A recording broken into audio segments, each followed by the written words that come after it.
Mon ménage est fait, ma fille est à la sieste, on va pouvoir papoter. J'ai un peu hésité à faire cette vidéo, tout simplement parce que vous me connaissez, moi sur ma chaîne, j'aime faire des trucs qui parlent de positivité et d'être toujours un peu youpi youpi you. Mais la vie n'est pas le festival de Cannes et les pantalons en taille 34 tous les jours, you know.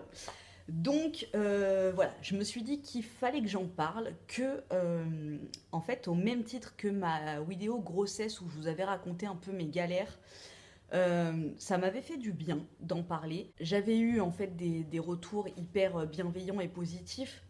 Voilà, donc ça fait du bien aussi. Et je me dis que bah voilà, hein, on a tous nos lots de soussailles dans la vie et bah, c'est aussi bien de pouvoir en parler, d'échanger, de se sentir moins seul. Donc voilà, thérapie du jour. Bonjour. On va commencer, hein. On commence tout de suite par le problème numéro un. Je commence par le problème qui fait moins chier que l'autre, mais qui fait bien chier quand même. Excusez-moi, je vais dire beaucoup de gros mots. Donc s'il y a des enfants, sorry. Le premier problème, c'est mon corps, mon poids. Alors, je mets tout de suite la grosse parenthèse. Je suis pas là pour dire le 42 c'est pas bien, le 36 c'est le top, youpi you. Non, non, c'est vraiment une question d'être bien dans son corps, bien avec soi-même. Voilà, l'essentiel c'est de se sentir bien dans sa peau et les autres, hein, voilà, on en a un peu rien à battre. Mais voilà, moi, vous le savez, j'ai pris 30 kilos pendant ma grossesse. Et bah, le mec qui s'occupait de moi, en fait, me disait attention, Madame Paillette, 30 kilos quand même et tout. Fuck et double fuck, tu vois. Moi, j'ai passé une grossesse de merde et en fait, le seul truc qui me calmait, c'était de manger. Donc voilà, résultat, j'ai pris 30 kilos. Euh, à la base, je fais 57 kilos. Là, je suis montée à 87 kilos. Je suis maintenant à 70 kilos. De 87 à 74, je me sentais bien parce que ben, je voyais que mon corps avait dégonflé. Forcément, hein, franchement, de passer de près de 90 kilos à presque 70 kilos, ça fait du bien.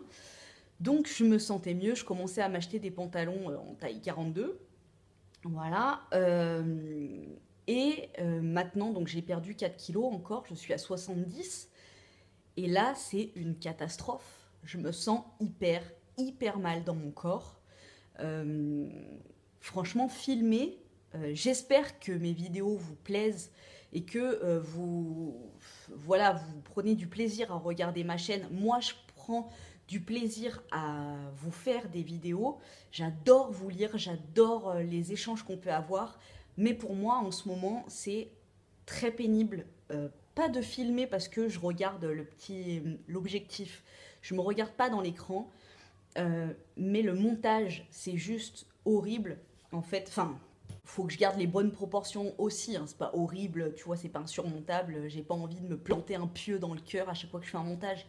Ok, mais c'est assez dur en fait de voir mes bras, de voir mon visage ici, enfin tout, enfin vous vous rendez compte, c'est comme si vous là maintenant on vous rajoutait 13 kilos, 15 kilos, c'est assez dur.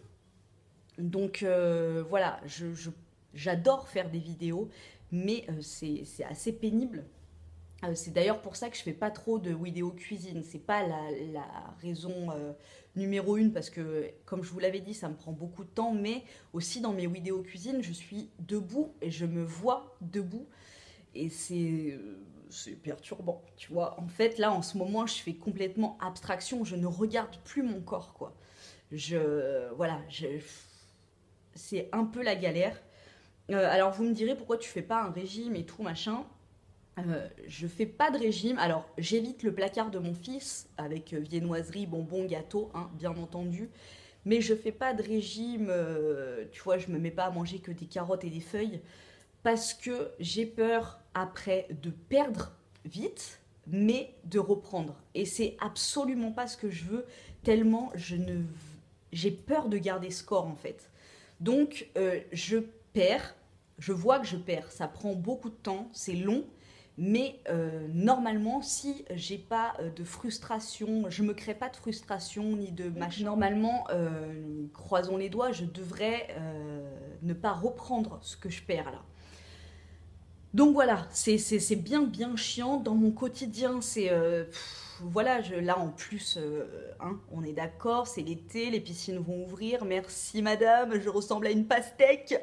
Mais voilà, je me dis qu'il y a beaucoup plus grave comme problème. Mais quand même, quand on se sent pas bien dans son corps, là en septembre, je vais reprendre le travail. Je vais avoir plus d'échanges avec les gens mais forcément, on perd un peu de confiance en soi, chose qui ne devrait pas avoir lieu, mais si, ça joue. Voilà pour ce qu'il en était de mon premier problème. Le deuxième problème qui est d'un autre level, tu vois, là c'est vraiment le truc, ça a été et c'est toujours une grosse angoisse pour moi. En fait, je vous l'avais dit, moi mon gros complexe c'est ma dent là qui se tourne. Je me tourne un tout petit peu parce que je veux pas vous montrer, mais cette dent là qui s'est tournée avec mes grossesses. Et il y a, je crois, 2 mois de ça, je suis allée voir un orthodontiste pour me faire poser des bagues pour réaligner mes dents. Et voilà, tout aurait été parfait dans le monde des bisounours, mais non, non, non, on s'arrête pas là. En fait, quand elle a regardé mes dents, elle a vu que cette dent-là bougeait un petit peu. Et elle m'a dit, bon, elle bouge un peu, je vais vous amener voir un de mes collègues dentistes. Parce que, voilà, on ne sait jamais, allez voir mon collègue. Je suis allée voir son collègue dentiste qui, au passage, est le sosie de Jim Carrey. C'est un truc de malade. Donc voilà, moi j'y suis allée. Ah, il va bien me faire marrer, lui, je sens et tout. Ouais. Il va grave te faire marrer, ouais. Je suis allée chez son collègue, il a commencé à me faire des radios sous toutes les coutures. Et le verdict est tombé. Je suis atteinte de parodontite. Alors, la parodontite ou parodontie, je sais, franchement, j'ai même pas envie de mémoriser le terme tellement que ça m'hérisse les poils. En gros, pour faire simple, c'est des bactéries qui sont dans les gencives et qui mangent l'os de mes dents, là, à l'intérieur. Et donc, bah, si on mange l'os de tes dents, elles tombent. Hein, voilà. Donc, a priori, je serai dans un début de phase sur toutes mes dents. Mais sauf sur celle-là. Là. Celle-là, c'est bien entamé. Comment c'est arrivé? En fait, ces bactéries, je les ai toujours eues dans mes gencives, dans ma bouche. En fait, avec mes anticorps, ça faisait la balance. Les bactéries n'étaient pas actives. Et avec mes grossesses, en fait, mon corps est devenu plus faible, mes anticorps un peu moins efficaces, et les bactéries se sont mises à me manger les os des dents. Ah, quelle bonne idée, bande de billes! Je dois avoir ça s'appelle un curetage parodontique. C'est comme un gros détartrage, mais sous les gencives. Donc voilà, rien que ces termes, je vous jure que j'ai des frissons, c'est un truc de malade. Et ça se fait bien évidemment sous anesthésie. Il ne va pas y aller avec la perceuse, mais quand même. Donc il va me partager la bouche en 4, pas pour de vrai, hein. Il va travailler sur cette partie, après cette partie, après cette partie, après cette partie, 1 heure chaque partie. Et sur une partie, je vais avoir environ une dizaine d'aiguilles d'anesthésie. Voilà, donc je suis comme une dingue. En fait, j'ai appris ça il y a 2 mois à peu près. Et j'ai toujours pas pris rendez-vous chez le dentiste. Parce que bah, déjà, il m'a fallu digérer cette information. Franchement, moi, depuis toute petite. Après, voilà, c'est pour tout le monde pareil. On prend tous soin de nos dents. Mais franchement, s'il y a vraiment un truc qui me caractérise, depuis toute petite, je suis à fond, à fond, à fond sur le soin de mes dents.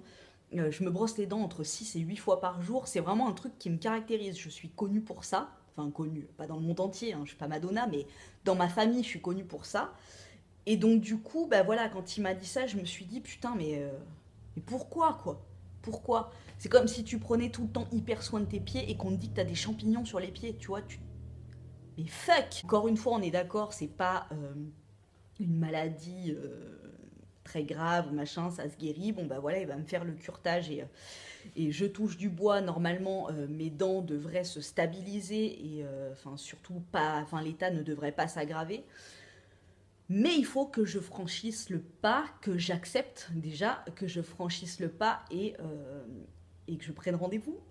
Je sais pas pourquoi, mais je pense que c'est le fait d'en parler dans cette vidéo, parce que c'est bizarre, parce que d'un côté, c'est vraiment un truc que je cache. Voilà, mon mec, ma mère et quelques amis sont au courant, mais enfin voilà, là, je vais en parler devant plein de personnes.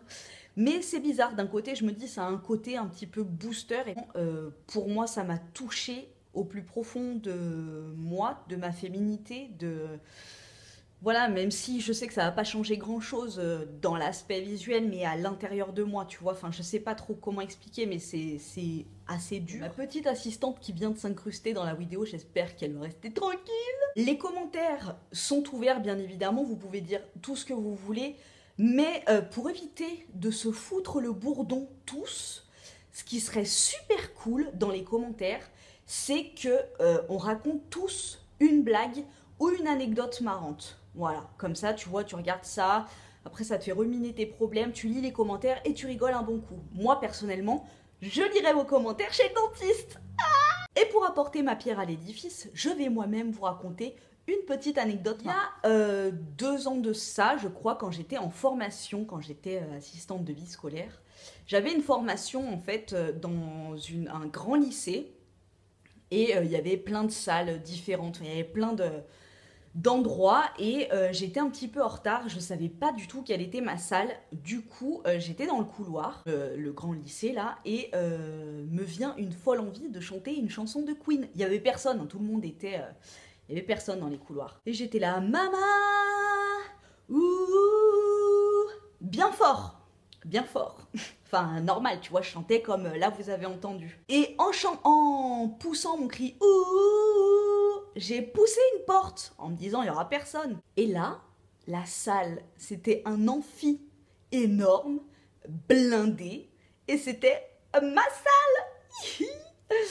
Donc bien évidemment, il n'y avait plus de place au premier rang. J'ai dû me taper toute la montée de l'amphi avec tout le monde qui me regardait avec une banane comme ça, enfin voilà.